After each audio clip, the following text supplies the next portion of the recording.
Ladies and gentlemen, welcome back to round 2, stage 2 of the Zwift Racing League. Now today is a points race, and you know what that means? Big points are on the table. This week we're going to be racing on turf and surf, which is a multi-surfaced course on Zwift. From punchy climbs to gritty gravel, this is the Recon that's going to help you find the sections that'll make or break your race.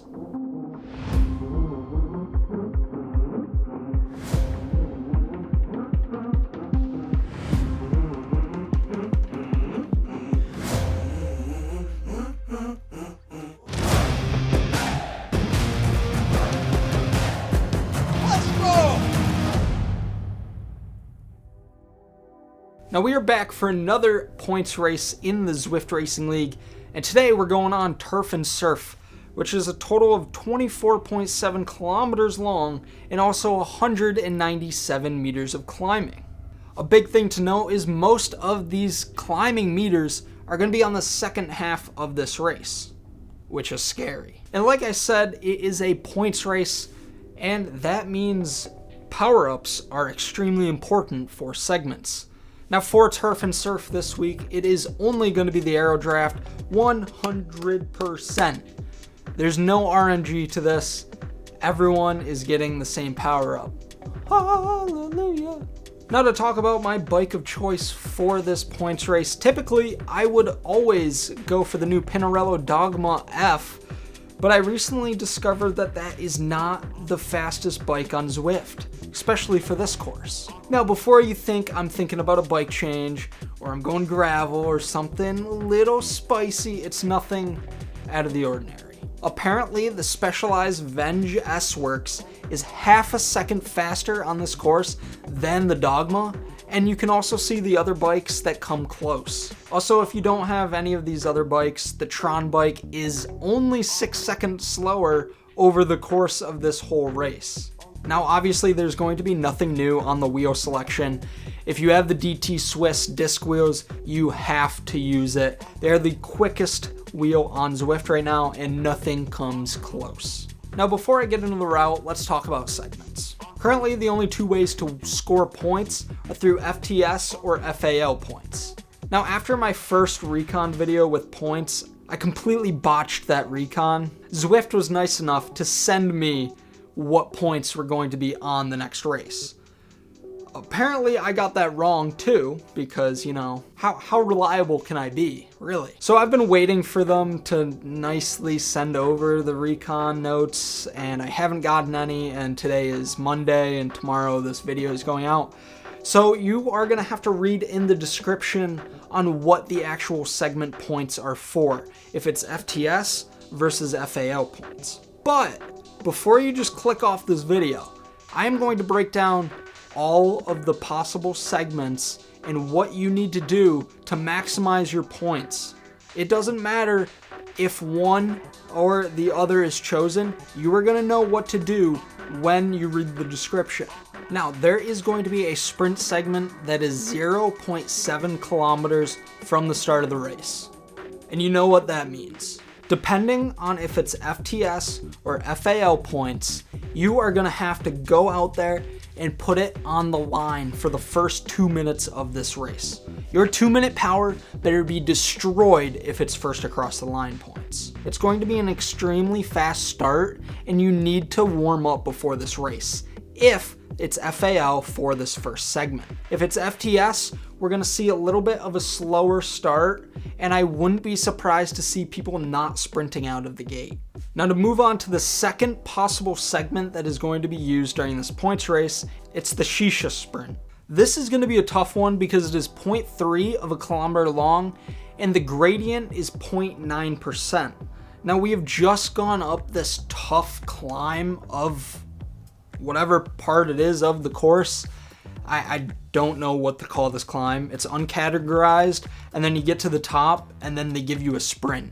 It's tough. Now for this, I would assume that it has to be first across the line points. This is one of those sprint segments that kind of gives off a KOM ending, so FAL makes sense for it. Now if it is FTS, just make sure that you have enough gas to stay with the front group going up the hill, stay in that draft, and then you can unleash a bomb of a sprint. Not a lot of people are going to be able to keep up with that front group, but then also make that dash for a sprint on the FTS segment. If you're able to get the watts high enough for long enough on the sprint, obviously you're going to win it, but it's going to be tricky, and you need to know that if this is an FTS segment. Now the Shisa Sprint is at the 16.3 kilometer mark of this race. It's about 23 minutes in based on my time that I raced a few weeks ago. Now those are the only 2 segments that are possibly used during this points race, so I'm assuming that we might get both FTS and FAL points given for these segments. But I can't be for sure, so make sure you check out the description after this video has been uploaded and see if I have figured out what it is, or if it's on Zwift Insider. Check them out. Check out other recons to see if they even know what's going on. Now these are the only 2 sprint segments and segments in general that could possibly be used during turf and surf. So I'm gonna assume that it's going to be both FTS and FAL for both segments. And it's also going to make an interesting race if that's the case. So I'm sorry that I don't have a definite answer of what it is, but make sure you check out the WTR website the second that you watch this video and see if they've updated anything on the homepage, because apparently they're supposed to, but I haven't seen anything yet, and I guess it's a little early. Now let's talk about turf and surf and what I think might happen. If we have to go full gas out of the gate for a full 2 minutes to get those FAL points, I would try your best to stick with that front group and not really go for points. Now that might sound a little dumb, yes, but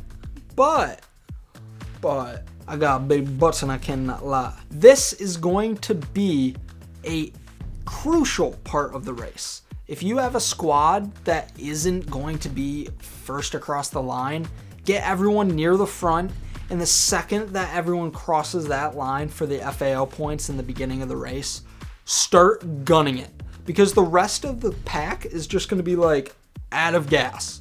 Literally nothing is going to be left after that. If you can spread out the gap enough, you could have a breakaway for most of this race. Now that is going to be a very surprising factor if it does happen, but there is a chance that it does. So make sure if you're going for those FAL points, watch out for people that might try to jump you guys right after the sprint.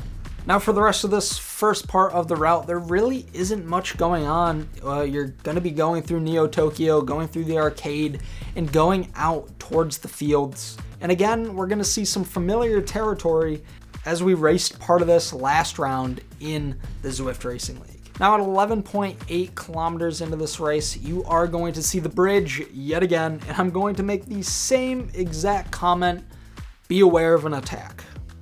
With a decent bit of downtime and really not many segments in this race, the big points are going to be finishing point. So this is going to be a decent place for maybe heavy riders to attack and try to get a jump on those climbers, on those lightweight riders that might be able to break away from the pack up the next 2 hills. Now as we continue on 14.5 kilometers, we're going to get to our first climb, and this is uncategorized. But remember, there is a sprint segment on top, so it is crucial that if you want those points, if there are points, you're gonna have to make a mad dash up this hill. Now while the sprint starts about 2 kilometers after this climb begins, the sprint is still 300 meters. It's gonna be hard, it's gonna be tough, and if you're going for FTS points, if you have something left in the tank, you might surprise yourself and you might surprise others with high watts coming out of your engine.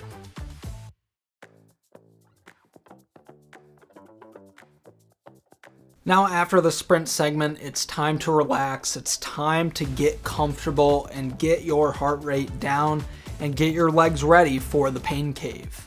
21.3 kilometers into this race, we're gonna arrive at the pain cave, which is one of my least favorite areas on these islands. For about 2 kilometers, you're gonna be having a serious climb of like a 4 to 6%.